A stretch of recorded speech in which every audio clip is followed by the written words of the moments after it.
주시는 하나님의 말씀은 사무엘상입니다. 사무엘상 1장 9절부터 18절까지의 말씀을 한 절씩 교독하고 마지막 절은 합독하겠습니다. 사무엘상 1장 9절부터 18절까지입니다. 구약성경 407면에 있습니다. 사무엘상 1장 9절부터 18절까지의 말씀입니다.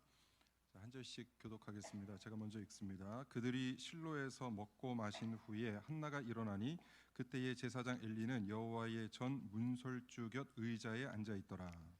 한나가 마음이 괴로워서 여호와께 기도하고 통곡하며 서원하여 이르되 만군의 여호와여, 만일 주의 여종의 고통을 돌아보시고 나를 기억하사 주의 여종을 잊지 아니하시고 주의 여종에게 아들을 주시면 내가 그의 평생에 그를 여호와께 드리고 삭도를 그의 머리에 대지 아니하겠나이다.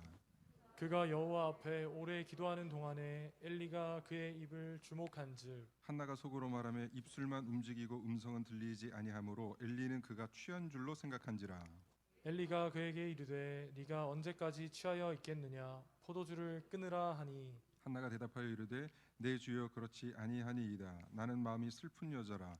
포도주나 독주를 마신 것이 아니요 여호와 앞에 내 심정을 통한 것뿐이오니 당신의 여종을 악한 여자로 여기지 마옵소서. 내가 지금까지 말한 것은 나의 원통함과 격분됨이 많기 때문이이다 하는지라. 엘리가 대답하여 이르되 평안히 가라. 이스라엘의 하나님이 내가 기도하여 구한 것을 허락하시기를 원하노라 하니 이르되 당신의 여종이 당신께 은혜 입기를 원하나이다 하고 가서 먹고 얼굴에 다시는 근심빛이 없더라. 그들이 아침에 일찍이 일어나 여호와 앞에 경배하고 돌아가 라마의 자기 집에 이르니라. 엘가나가 그의 아내 한나와 동침하매 여호와께서 그를 생각하신지라.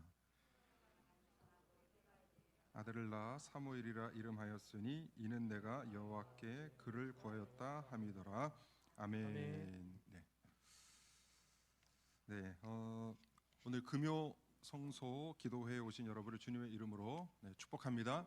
우리 옆 사람 또 앞뒤 사람과 함께 또 인사 나누겠습니다. 오늘도 은혜 많이 받고 돌아가십시오. 네.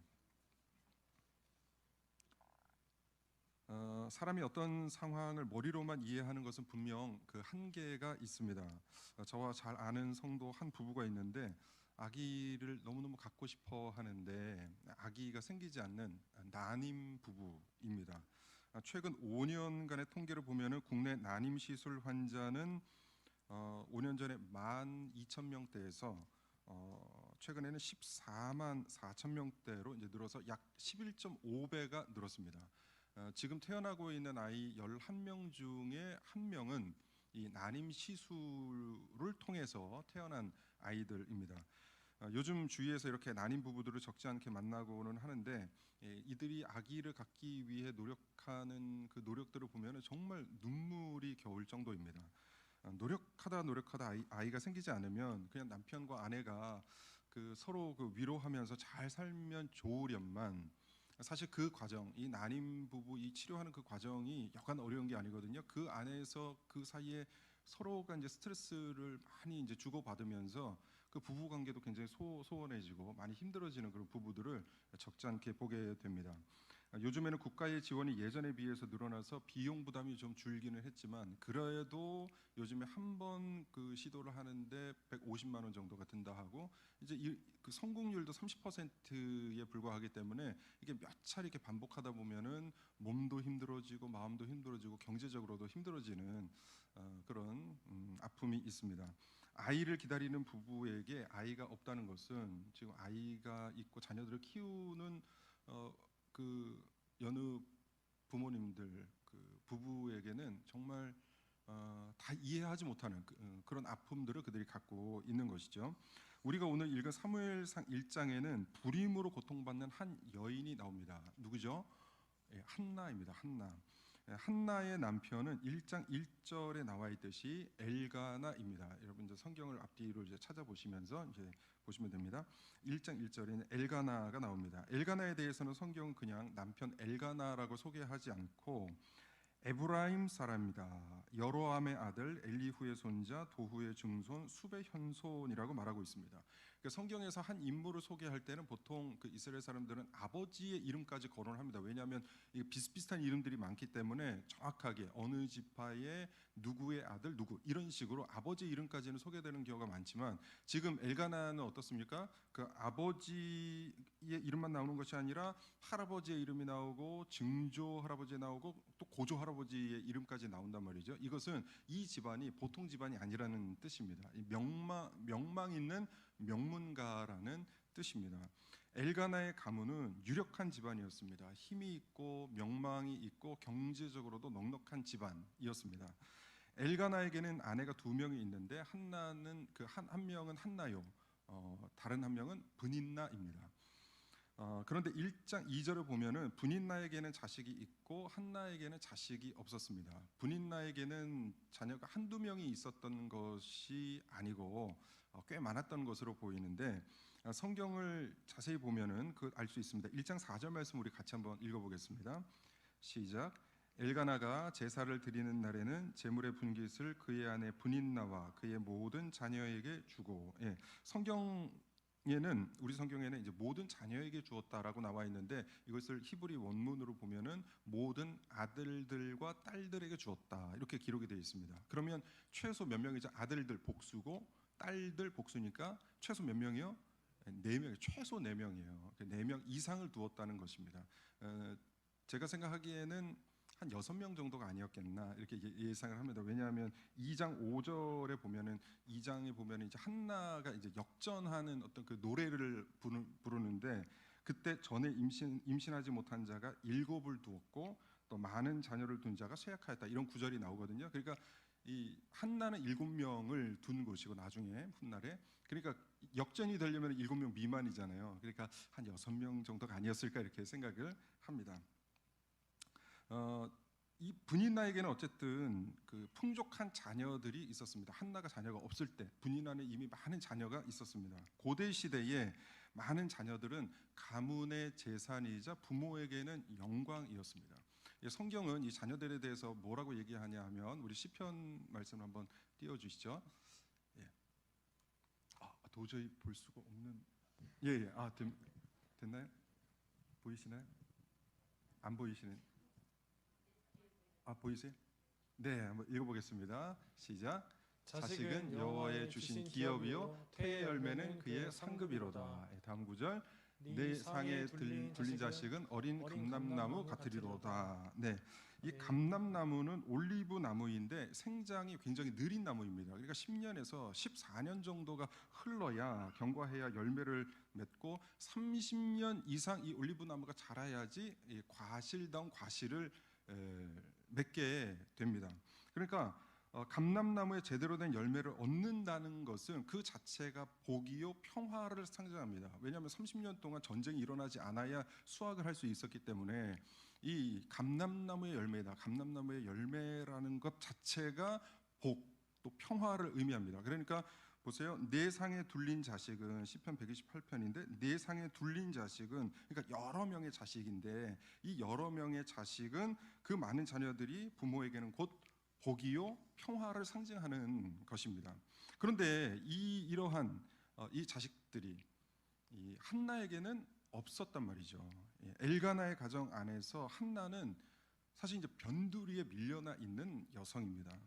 여러분, 내가 속해 있는 공동체에서 이제 변두리에 한번 놓여 보신 적 있으십니까? 자꾸 이제 변두리로 이렇게 자꾸 이게 몰리는 경우, 이게 얼마나 속상한 일인지 모릅니다. 시간이 지날수록 자신감이 점점 떨어지고, 자신감이 떨어지다 보니까 다른 사람들이 나를 마치 무시하는 것 같이, 조롱하는 것 같이 느껴집니다. 실제로는 그 사람들이 나를 조롱하거나 뭐 무시하는 것이 아닌데, 내가 이제 변두리에 있다고 생각을 하고 점점 이 공동체 밖으로 이렇게 밀려난다고 생각하니까 다른 사람들이 하는 아주 사소한 말에도 내가 막 상처를 막 엄청나게 받는 거예요. 그런데 여러분, 이러한 마음이 찾아올 때는 사실 결단하고 그것을 끊어낼 수 있어야 됩니다. 의기소침해질만 하면은 아니야, 이 마음은 하나님께서 주신 마음이 아니야라고 결단하고 그것을 끊어내야지. 그렇지 않으면 자꾸 내가 그 공동체 밖으로 계속 밀려나는 거예요. 단호하게 결단하고 끊어내야 합니다. 그게 하나님께서 기뻐하시는 마음입니다. 스스로가 남이 나에게 상처를 주는 것이 아니라 어찌 보면 스스로 자기가 자기 자신에게 상처를 주는 경우가 굉장히 많습니다. 설사 누군가가 나에게 상처를 준다 하여도 상처를 입으면 어때? 라고 딱 생각을 하고 오히려 변두리로 밀려날 것이 아니라 오히려 더 공동체 안으로 들어가야 됩니다. 자기 자신을 들여보내야 합니다. 그런 믿음의 근력이 있어야 합니다. 사탄은 나약해져 있는 사람을 결코 보듬어 주지 않습니다. 아우 네가 무시당했구나. 아우 어떻게, 이게 사탄이 주는 마음인데 이게 우리를 보듬는 것 같지만 사실 이게 우리를 보듬는 게 아니에요. 사탄은 우리를 보듬지 않습니다. 힘을 주는 법이 없습니다. 점점 더 나약하게 만들어서 결국은 그 심장에 비수를 꼽습니다. 이게 사탄의 전략이에요. 7절 말씀 보면 분인나가 한나에게 비수를 꼽습니다. 그래서 7절 말씀 보면 분인나가 그를 격분시켰다라고 나옵니다. 이 비수를 꽉 꽂아 놓는 거예요. 일어서지 못하게. 분인나가 한나에게 여러분 도대체 무슨 말을 했을까요? 저는 그 성경을 보면서 상상을 하는 것을 좋아하는데 뭐 우리가 이제 교리적으로 이상한 상상을 물론 하면 안 되지만 성경 안에서, 성경 테두리 안에서는 좀 이렇게 자유롭게 여러분이 좀 이렇게 많이 상상을 하시면 참 좋습니다. 저는 이 본문을 읽을 때 과연 분인나가 한나에게 어떤 말을 해서 이렇게 비수를 꼽았을까 이런 생각을 한번 해봤습니다. 요즘에는 이런 가족이 없을 것 같은데 제가 들었던 말 중에서 이런 얘기까지 들었어요. 그러니까 며느리가 임신을 하지 못하는데 시어머니께서 이 며느리에게 그 밥값도 못한다, 해야 할 도리를 못한다, 이런 말까지 하는 것을 제가 이렇게 들었습니다. 그러니까 한나와 분인나, 이 한 남편을 둔 아내이다 보니까 분인나가 도대체 한나에게 어떠한 말을 해서 비수를 꼽았을까? 아마 이런 말까지 했을지도 몰라요. 이 여자 구실도 못하는 게, 아들도 없는 게, 딸도 없는 게, 남편이 너를 사랑하는 줄 알아? 널 동정하는 거야. 이런 식으로 이 한나를 완전 무너뜨리려고 비수를 꼽는 거죠. 이 말 한마디로 사람을 죽이는 것입니다. 한나는 7절 하반절 보면 너무나 서럽고 마음이 힘들어서 울며 먹지 아니했다라고 성경을 기록하고 있습니다. 여기에 이제 남편 엘가나가 한나를 위로하는데 전혀 위로가 되지 않는 말을 하고 있는데요. 1장 8절 말씀 우리 같이 한번 읽어보겠습니다. 시작. 그냥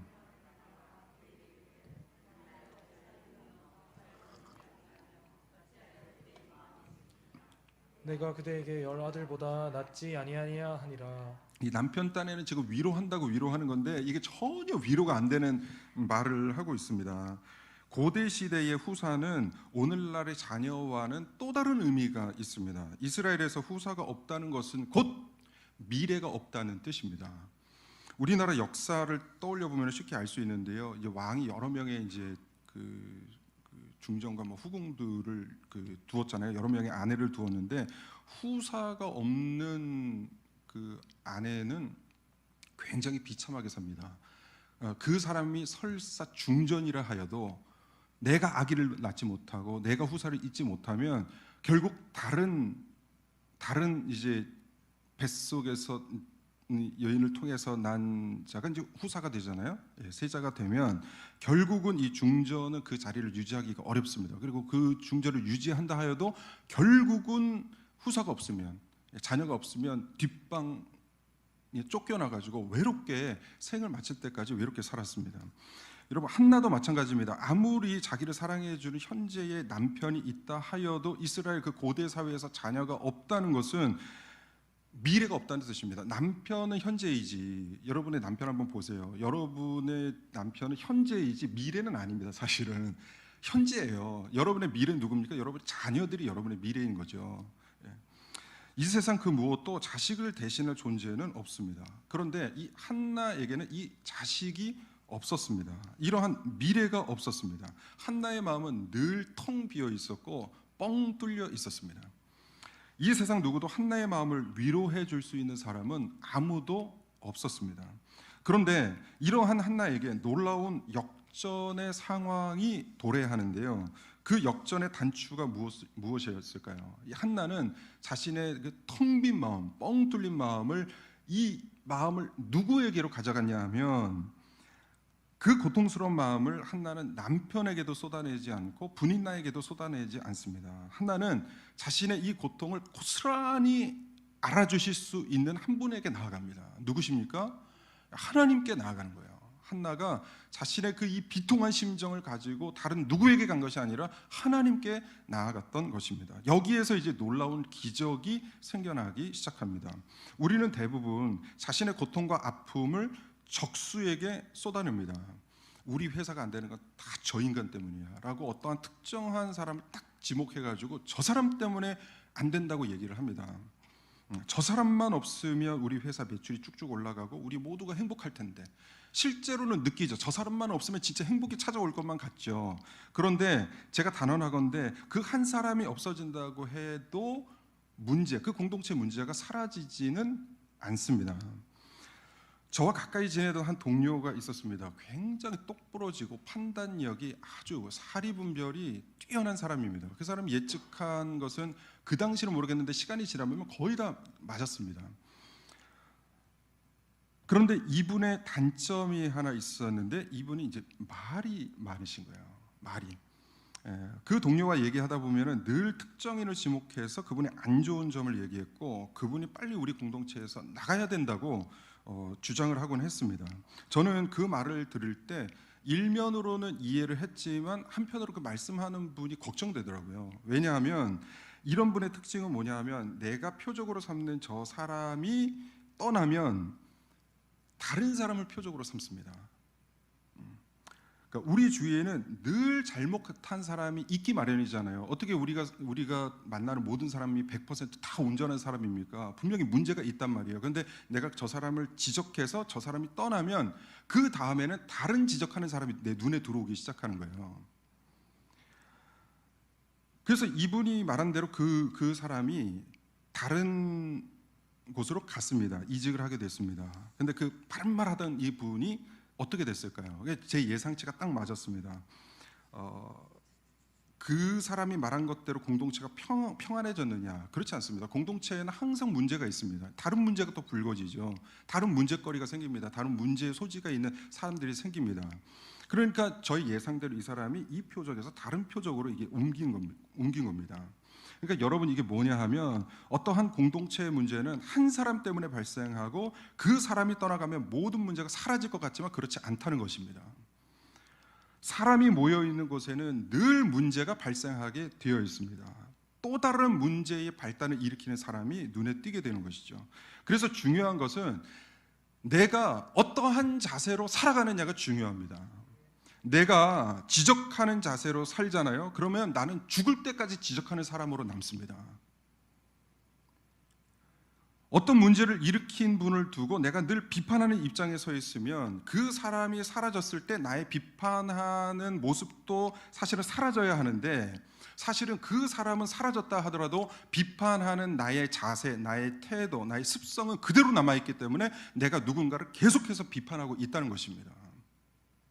그래서 비판을 하시는 분들 굉장히 조심해야 돼요. 내가 누군가의 그 문제거리를 없애면 우리는 이제 평화로울 것이, 절대 그렇지 않습니다. 또 다른 문제가 찾아옵니다.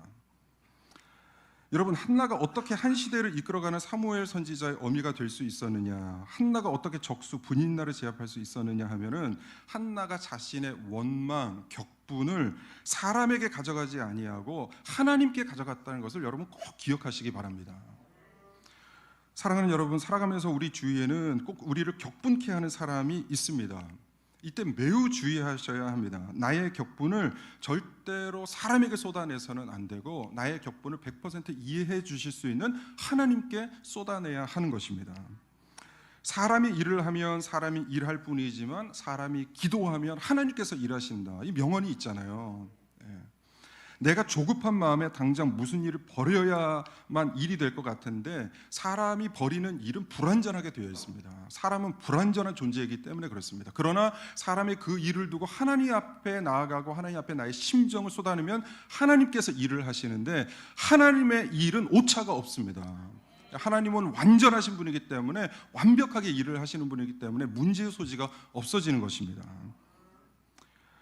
그래서 한나는 이렇게 자신의 문제를 하나님 앞에 가져가서 하나님 앞에 쏟아 놓습니다. 10절 말씀 보겠습니다. 한나가 마음이 괴로워서 여호와께 기도하고 통곡하며, 이 문장을 원어로 보면은 이제 바카라는 동사가 이제 두 번이 쓰이는데요. 이 바카라는 동사는 울다, 비탄하다, 소리 지르다라는 뜻입니다. 지금 한나는 하나님 앞으로 가서 처절한 마음으로 기도하고 있는 것입니다. 하나님, 저에게 자식을 주시지 않을 거거든. 하나님, 저를 지금 죽여주십시오. 제가 천천히 죽으나 빨리 죽으나 어차피 죽게 돼 있는데, 저에게는 미래가 없는데, 미래가 없는 그 비참한 삶을 살 바에는 하나님, 저를 죽여주십시오. 아마도 한나는 목숨을 걸고 기도했을 것입니다. 비탄의 기도를 하고 있는 것입니다. 사생결단하는 마음으로 기도하는 것이죠. 10절 11절 말씀 다 같이 읽겠습니다. 시작. 한나가 마음이 괴로워서 여호와께 기도하고 통곡하며, 만군의 여호와여, 만일 주의 여종의 고통을 돌보시고 나를 기억하사 주의 여종을 잊지 아니하시고 주의 여종에게 아들을 주시면 내가 그의 평생에 그를 여호와께 드리고 삭도를 그의 머리에 대지 아니하겠나이다.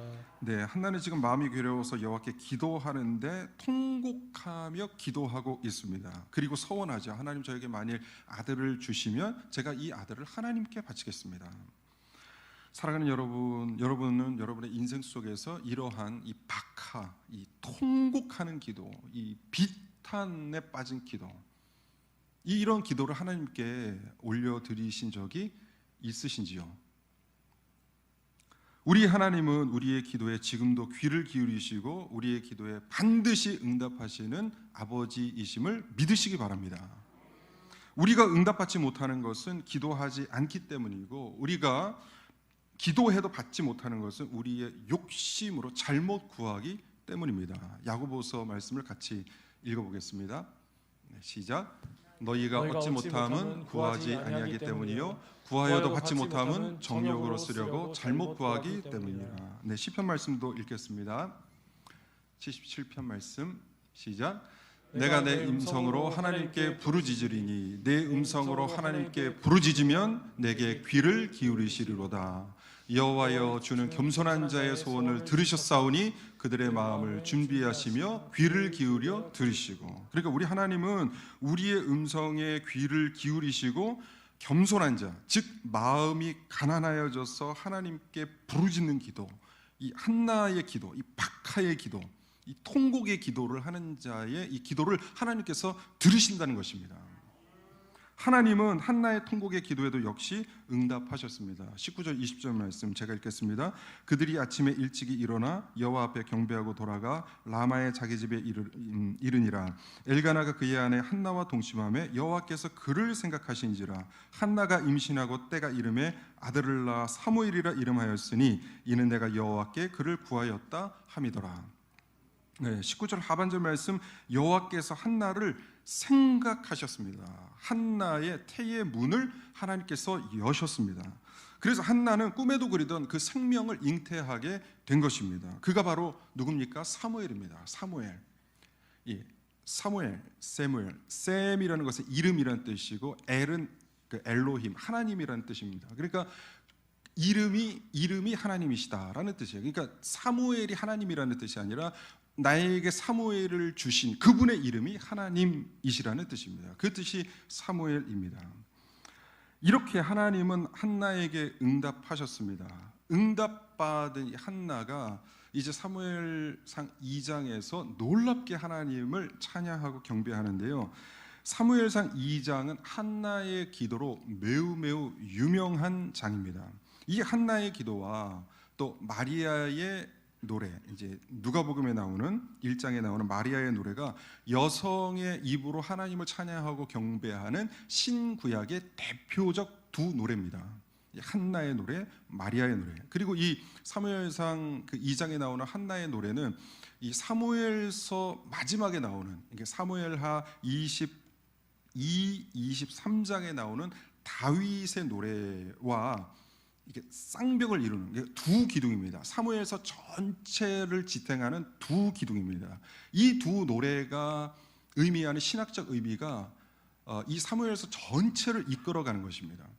이 사무엘서는 이 한나의 노래와 다윗의 노래, 이 두 노래를 통해서 하나님이 어떠하신 분인지를 우리에게 알려주시는데, 사무엘서가 말하는 하나님은 어떠한 분이시냐, 한마디로 하나님은 역동하시는 하나님, 역전하시는 하나님을 노래하고 있습니다. 하나님은 사람의 습성과 같이 고리타분한 행보를 보이시는 분이 아니십니다. 하나님의 세계는 매우 역동적입니다. 사람이 감히 상상할 수 없는 역동을 일으키시는 분이 우리 하나님이십니다.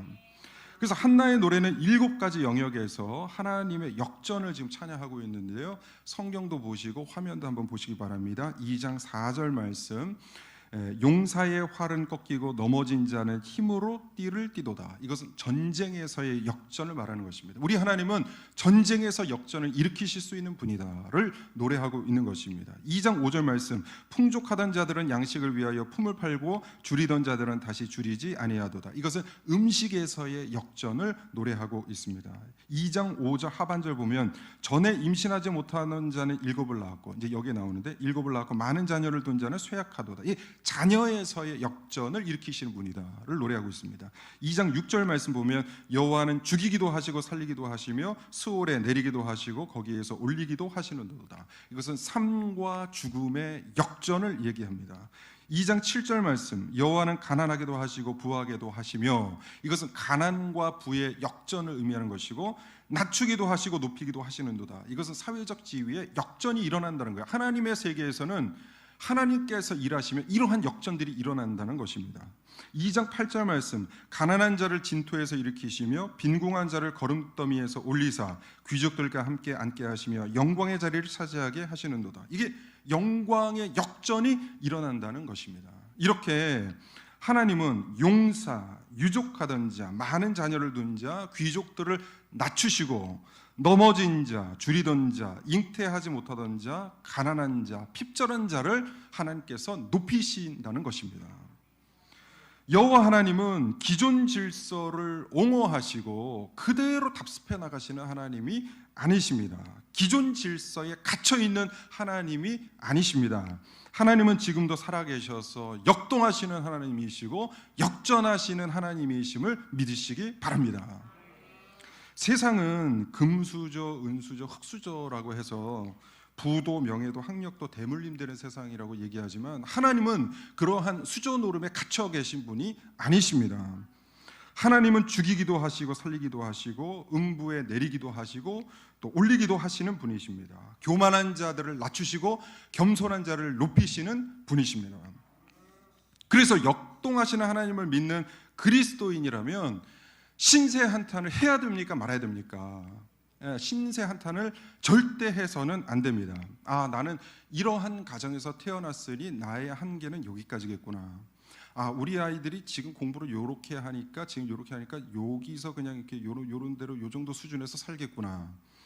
나에게는, 우리 가정에게는, 우리 자녀에게는 역전 인생이 벌어지지 않겠구나. 이런 생각을 하면 안 됩니다. 우리 교회를 보면서도 우리 교회가 요 정도에서 이렇게 지내다 그냥 요 정도에서 마무리가 되겠다, 이런 생각을 하시면 안 된다는 것입니다. 이러한 신세 한탄 자포자기는 하나님을 무시하는 생각입니다. 사람을 살리고 죽이는 것, 인생을 세우시고 낮추시는 것, 교회를 또 올리시고 내리시는 것, 국가를 일으키시고 쇠퇴케 하는 것은 우리 하나님의 손에 달려 있음을 믿으시기 바랍니다. 하나님의 손에 붙들리기만 하면 우리의 삶과 우리 자녀의 삶과 우리 교회의 어떤 역사가 하나님의 손에 붙들리기만 하면 대역전이 일어남을 여러분 다시 한번 믿으시기 바랍니다. 패배주의에 빠져서는 절대 안 되고, 부정적인 의식이 나를 사로잡게 놔둬서는 안 됩니다. 하나님은 지금도 역동하시는 하나님, 역전하시는 하나님이시기 때문입니다. 역대하 16장 9절 말씀 우리 같이 한번 읽어보겠습니다. 시작. 여호와의 눈은 온 땅을 두루 감찰하사 전심으로 자기에게 향하는 자들을 위하여 능력을 베푸시나니. 아멘. 우리가 전심으로 하나님을 향해 있기만 하면 하나님께서 능력을 베푸십니다. 하나님께서 능력을 베푸시면 사실 그걸로 끝나는 것입니다. 만왕의 왕이시여 만주의 주이신 하나님께서 세우고자 하시는데 누가 그를 무너뜨릴 수 있겠습니까? 세계적인 한국의 소프라노가 있습니다. 여지원이라는 이 소프라노인데, 이 소프라노의 매력은 뭡니까? 이게 위로 그냥 쭉쭉 올라가는 그 고음이잖아요. 근데 이 여지원 씨는 소프라노긴 소프라노인데 고음이 안 나는 소프라노였습니다. 그러니까 소프라노인데 고음이 안 난다고 생각을 해보세요. 얼마나 답답하고 괴로웠겠습니까? 그 여지원 씨는 스스로를 노래 못하는 소프라노라고 이제 말하기도 했습니다. 그녀는 유명 대학이 아닌 잘 알려지지 않은 대학에 이제 겨우 들어가서 음악 공부를 하다가 결국 이제 소프라노인데 고음이 안 나니까 음악을 포기하려고 했습니다. 하지만 미련이 남은 그녀는 마지막으로 3년만 제대로 도전을 해보고 그래도 안 되면 깨끗하게 포기하기로 결심합니다. 그리고 유학길에 오르는데요, 다행히 좋은 선생님을 만나서 하나하나 그녀의 좋은 점들이 개발되기 시작했습니다. 3년을 계획하고 갔는데 한 해 두 해 또 열심히 하다 보니까 유학생활만 이제 10년을 하게 된 것입니다. 근데 정말 놀랍게도 그녀의 그 치명적이었던 고음이 25살부터 이제 나기 시작합니다. 그러다가 그녀의 노래하는 모습과 목소리를 그 세계적인 그 지휘자 그 리카르도 무티라는 사람이 있는데, 이 리카르도 무티가 이 여지원 씨의 목소리를 듣게 된 거예요. 그래서 여지원 씨 나의 오페라 무대에 출연해 주세요라고 이제 콜을 합니다. 모든 음악인들, 모든 성악가들이 이 리카르도 무티와 함께 뭐 공연을 한번 해보는 게 꿈인데, 이 리카르도 무티가 여지원 씨를 딱 지목해가지고 나의 공연에 출연하시오 이렇게 얘기를 한 거예요. 이제 그녀가 어느 대학을 나왔느냐 이게 중요한 게 아닙니다. 그러니까 여지원 씨는 누가 지명을 했느냐?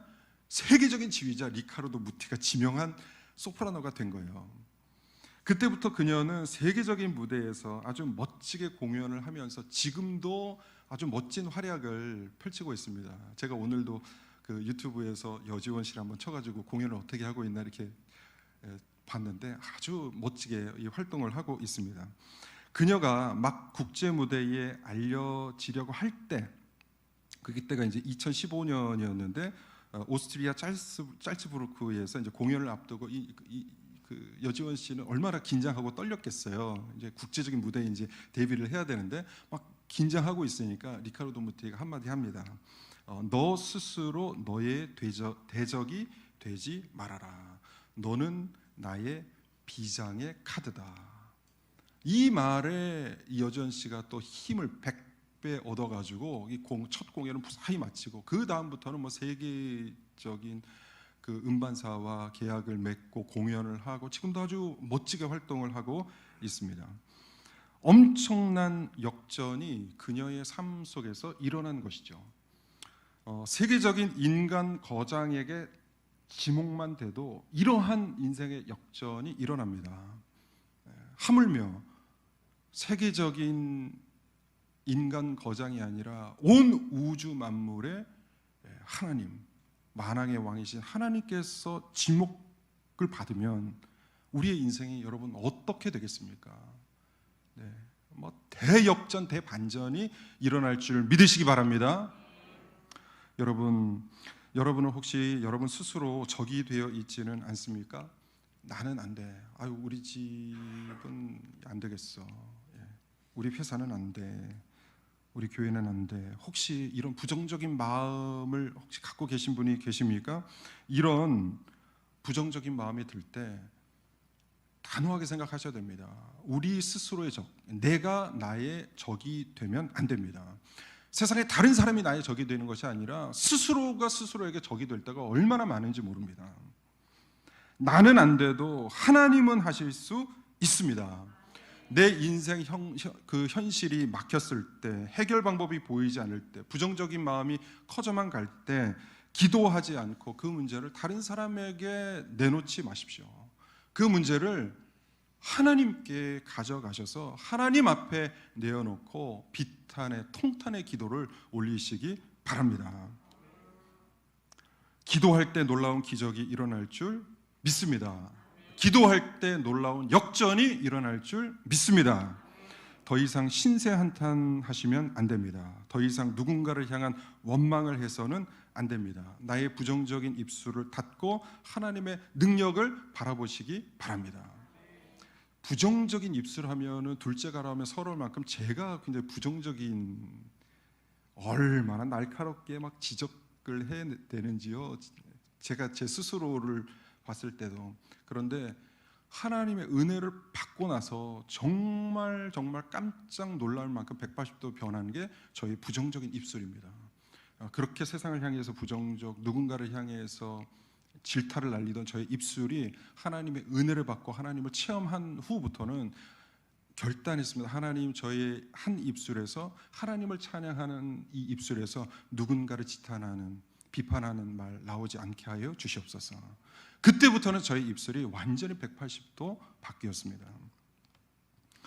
사랑하는 여러분, 하나님께 붙들려서 하나님께 나아가서 기도하시고 나의 마음을 하나님 앞에 내어놓으시고 나의 이 부정적인 마음을 사람에게 내어놓지 마시고 나의 입술을 잘 묶으셔서 하나님께 붙들리시어 하나님께서 사용하시는 비장의 카드가 되시어서 하나님께서 원하시는 역사에 쓰임받는 주인공들이 다 되시기를 주님의 이름으로 간절히 축복하고 기도합니다.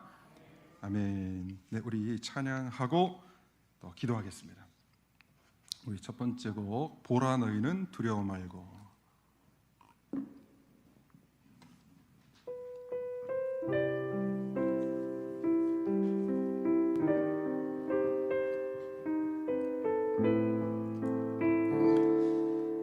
모르시는 분들은 잘 들으시면서, 보라 너희는 두려워 말고, 보라 너희를 인도한 나를, 보라 너희는 지치지 말고, 너희는 지치지 말고, 보라 너희를 구원한 나를, 너희를 치던 적은 어디 있느냐, 너희를 억누르던 원수는 어디 있느냐. 보라 하나님 구원을, 보라 하나님 구원을, 보라 하나님, 보라 하나님 능력을, 너희를 위해서 싸우시는 주의 손을 보라. 보라 하나님, 보라 하나님 구원을,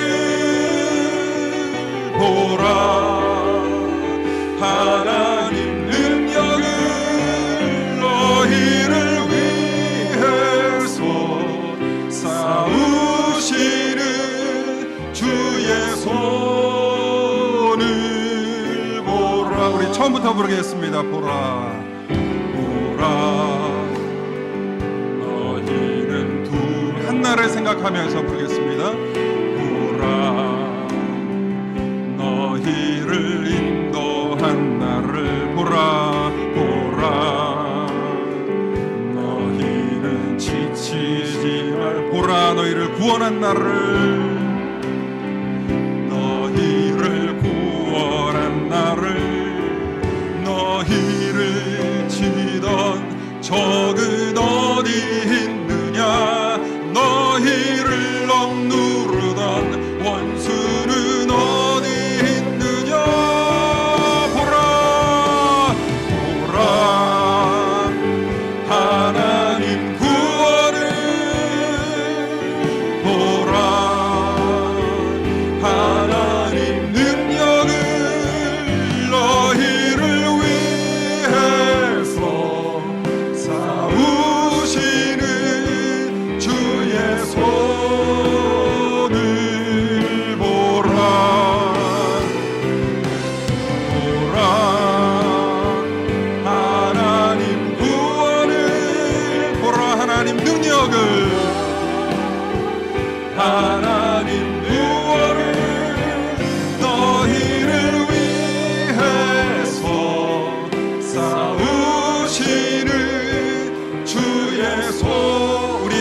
다시 부르겠습니다. 처음부터 간절한 마음으로 부르겠습니다. 보라 너희는 두려워 말고 보라 너희는 두려워 말고 보라 너희를 인도한 나를 보라 지치지 마십시오. 너희는 지치지 말고 보라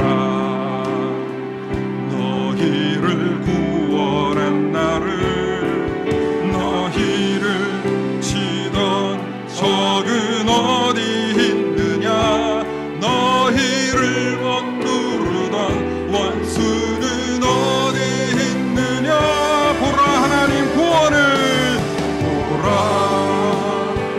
하나님 구원을 보라 하나님 능력을 너희를 위해서 싸우시는 주의 손을 보라 보라 하나님 구원을 보라 하나님 구원을 보라 하나님 능력을 너희를 위해서 싸우시는 주의 손을 보라 하나님 구원을 보라 하나님 구원을 보라 하나님 능력을 너희를 위해서 싸우시는 주의 손을 보라 보라 하나님 구원을 보라 하나님 구원을 보라 하나님 능력을 너희를 위해서 싸우시는 주의 손을 보라 우리 말씀을 붙들고 함께 기도하기를 원합니다. 하나님은 역동하시는 하나님, 역전하시는 하나님을 보여주시니 감사합니다. 우리가 살아가는 동안 내가 내 인생의 적이 될 때가 얼마나 많았는지를 고백합니다. 나는 안 되고 우리는 힘들다는 부정적인 마음을 허용한 채 인생을 한탄하며 지낼 때가 많았음을 주님 고백합니다. 용서하여 주시옵소서. 하나님은 지금도 살아계신 하나님이시며 능력의 하나님이심을 믿사오니 저의 인생에 찾아오시고 우리 가정에 찾아오시고 우리 자녀들에게 찾아오셔서 놀라운 인생의 역동, 인생의 역전을 경험케 하여 주시옵소서. 나는 할 수 없사오나 하나님은 하실 수 있음을 믿사오니 주여 우리를 붙들어 주시옵소서. 다 함께 간절하게 주님 한번 부르짖고 간절한 마음으로 기도하겠습니다. 주여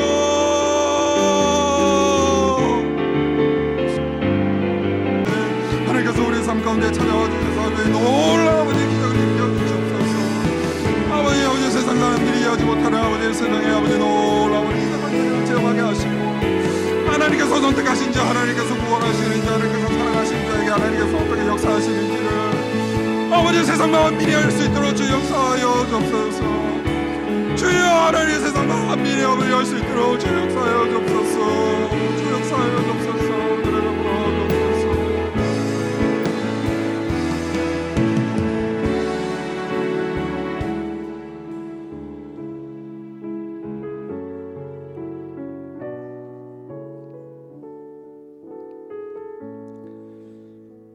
사랑의 하나님 감사합니다. 오늘도 이렇게 뜨겁게 기도할 수 있는 은혜를 베풀어 주시니 감사합니다. 하나님 간절한 마음으로 나라와 민족을 위해서 기도했고 교회와 생명사역을 위해서 또 개인과 가정을 위해서 기도했습니다.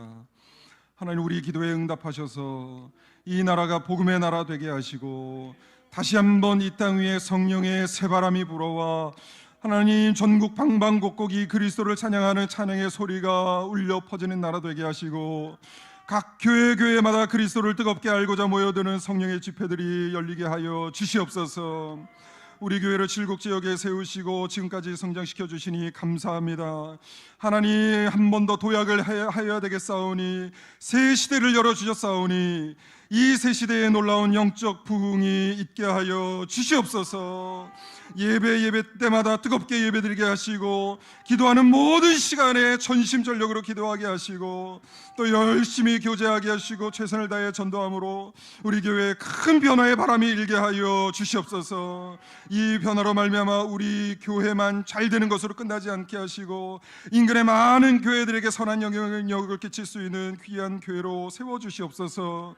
우리 교회를 칠곡지역에 세우셨사오니 하나님, 우리 교회를 통해서 칠곡지역이 놀랍게 변하기를 원합니다. 우리 교회를 통해서 살아계신 하나님의 놀라운 능력이 나타나기를 원합니다. 참된 복음이 흘러나오는 강단이 되게 하시고 이 복음이 흘러 사람을 살리고 키우고 고치는 생명사역의 놀라운 역사가 있게 하여 주시옵소서. 무엇보다 우리가 한마음이 되어야 되겠사오니 우리가 다른 무엇보다 그리스도께 집중하게 하시고 복음에 집중하게 하시고 생명에 집중할 수 있도록 주여 우리의 마음을 묶어 주시옵소서. 개인의 기도 제목을 간절히 하였습니다. 남들에게는 말하지 못하는 기도 제목도 있습니다. 이 박하의 심정으로 비탄에 빠진 기도, 간절한 기도를 하나님께 올렸습니다. 하나님께서 들으신 줄 믿습니다. 들으시고 가장 선한 방법으로, 가장 놀라운 방법으로 역사하실 줄 믿습니다. 하나님, 몸이 불편한 자들, 병든 자들에게 찾아가 주셔서 위로하여 주시고 성령으로 그 마음이 가득 차게 하시고 성령 충만할 때 모든 질병이 떨어져 나가는 놀라운 기적과 이적을 체험하게 하여 주시옵소서. 마음의 근심과 우울함으로 행복이 없는 자들에게 찾아가 주셔서 주님께서만이 주실 수 있는 샬롬의 축복을 누리게 하여 주시옵소서. 하나님, 사업의 문제, 직장의 문제로 고민하는 자들이 있습니다. 힘들더라도 하나님을 온전히 신뢰하는 믿음을 유지하면서 기도할 때에 홍해가 마르고 요단강이 갈라지는 역사가 있게 하여 주시옵소서. 하나님, 학업과 취업과 결혼과 출산, 이직, 취업과 승진, 기도한 모든 문제들 위에 은혜를 베풀어 주셔서 하나님, 공부하는 자들에게 지혜를 주시고 취업을 준비하는 자들에게 또 승진을 기다리는 자들에게 길이 열리게 하여 주시옵소서. 생명을 기다리는 자에게 태문이 열리게 하여 주시옵소서. 군에 간 모든 자들도 육체적으로 영적으로 훈련 잘 받고 안전하게 돌아올 수 있도록 은혜 베풀어 주시옵소서. 하나님, 우리의 가정을 지켜 주시옵소서. 우리의 가정이 주님 안에서 화평하게 하시고 가족 간의 혹 이 관계가 무너진 가정이 있다면 하나님, 그 가정 가운데 찾아가 주셔서 예수 그리스도 안에서 하나 되는 역사가 있게 하여 주시옵소서. 우리의 자녀들 기억하여 주셔서 부모님의 모든 기도가 땅에 떨어지지 않게 해 주시옵소서. 특별히 자녀들의 신앙이 잘 자라게 해 주셔서 그 마음 가운데 온전한 믿음이, 그 믿음의 씨앗이 뿌려지게 하여 주시옵소서. 그리하여 잘 자라나서 우리의 가족이 주님 보시기에 아름다운 대를 이어서 충성하는 믿음의 명문 가문 되게 하여 주시옵소서. 주님, 이 모든 말씀 능력 많으신 하나님의 아들 예수 그리스도 이름 받들어 간절히 기도 올리옵나이다. 아멘. 이제는 우리 구주 예수 그리스도의 은혜와 하나님 아버지의 다함없는 사랑과 성령님의 감화 감동 교제 충만 영적인 잠을 깨우시는 능력이 오늘 말씀대로 박하의 심정으로 주님께 나아가 나의 심정을 간절히 아뢰므로 역동하시는 하나님, 역전하시는 하나님을 체험하기를 원하는 강북성산 모든 권속들 머리머리 위에와 그 가정 위에 우리의 자녀들, 청년들, 다음 세대 위에 이제로부터 영원까지 함께 있을지어다. 아멘.